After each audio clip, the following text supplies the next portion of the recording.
The smaller of the two brand new Oppo phones that were just launched is kind of thin, but looks really nice, feels really nice in the hand, and comes with a pretty affordable price point. This is Joshua Vergara from Android Authority. What's going on, everybody? And this is the Oppo R7.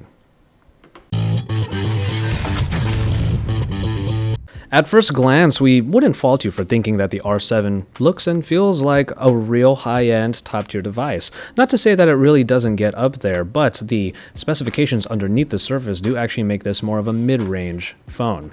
But we'll start off with the design, where you'll probably see some great profile here. We have a metal frame that sticks out just a little bit from the two panels that also have some subtle curves to them. 2.5D glass is up front there, covering the 5-inch 1080p display. And on the back, you also have the same types of curves that come down into the frame itself. Now, the same curve on the back is this time called the violin arc, as Oppo took inspiration from the simplicity yet elegant violins. The bezels are pretty respectable on the display up front, but with a 5-inch display, you shouldn't have too much trouble handling this particular device, and it feels really nice in the hand. It does have a little bit of heft to it at 147 grams, but 6.3 millimeters in the thickness really make this a very thin device with a very nice profile.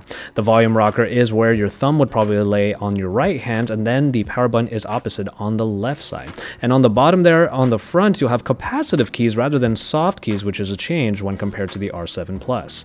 Head on over to the back, and we do have the 13 megapixel optics up on the top left, with the Oppo logo very squarely put on the upper third. Oppo went with AMOLED displays in these two particular devices, and they look quite nice in our very short testing, actually. The AMOLED display really makes the ColorOS 2.1 edition this time around really pop out, and really, with a operating system called ColorOS, you would really hope that it looks this great, and it truly does. As we said before, 1080p resolution is what you're getting here in this 5-inch display that pops out 449 pixels per inch, and that 2.5D glass is a nice subtle touch to the display. As we get underneath the surface, that's where you're going to find that it has the Snapdragon 615 with 3 gigabytes of RAM. Now, the 615 has already been proven in a couple other mid-range devices as being a very reliable processor, and that certainly feels like it will be the case for the R7 and the R7 Plus, both of which have this particular processor. ColorOS 2.1 has been given the optimizations that has been needing in previous editions, and now it really just trucks along very smoothly, very snappily, and really, we're pretty happy with what we see here, especially since our experience with ColorOS in the past hasn't been quite this smooth. It is worth mentioning, however, that the Android backend is Android KitKat 4.4, but we're sure that there's going to be an update to it because ColorOS 2.1 is still the overlay for this version of Android when compared to the Lollipop edition of the R7 Plus. Now, with the storage, you do get a micro SD card slot here in the SIM tray that also doubles as a dual nano SIM tray. So you'll get all of the connectivity that you're probably going to need, and with a 13 megapixel camera on the back, that expandable storage is probably something you're going to want. 2320 milliamp hours, non-removable of course with this unibody design, is what you get in the R7, and it might not sound like much, but at least you're going to get the boost of the VOOC fast charging, which in our testing with the Find 7 and the other phones in Oppo's camp, VOOC fast charging is actually really reliable and is one of the best points in the power charging for the Oppo phones.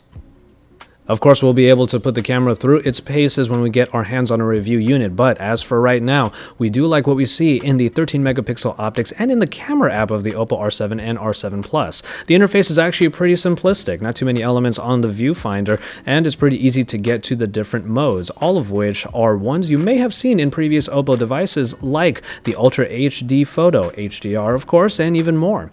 You'll be able to download even more in what is called their camera shop, so you'll have a lot of fun with this particular device in its camera, being able to change up the way that you do your smartphone photography. Phase detection autofocus will help you get a clear shot, and with f2.2 in the lens of this and also the R7 Plus, you should get some pretty decent low light shots as well.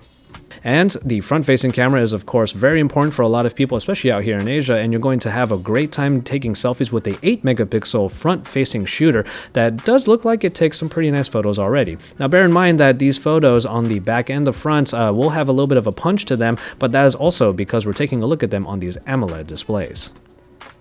And finally, in software, we do feel that ColorOS is finally coming of age. In a year that we're finding a lot of very snappy and smooth and speedy versions of Android, it looks like Oppo has put their name in that hat with a very nice feeling ColorOS 2.1 this time around. Despite being powered by Android KitKat in our unit that you're seeing right now, it still moves along with the kind of speed and smoothness that we would want our Android devices to feel like. Getting through the menus and going to the recent app screen despite having to hold the home button down in order to access it still feels pretty nice, and getting through all the different applications, everything has nice transitions going in and out of the different elements. You'll still have all of the different gestures that are available, especially from those of you who have used ColorOS in the past, and you even have the media pages that are on the very far left if you so wish to use them for your local music and whatnot.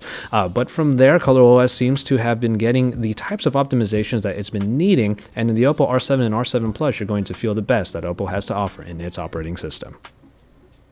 Oppo has come a long way in a decade, and it's a great example in the R7 and R7 Plus that they are continuing to really push the envelope when it comes to their devices.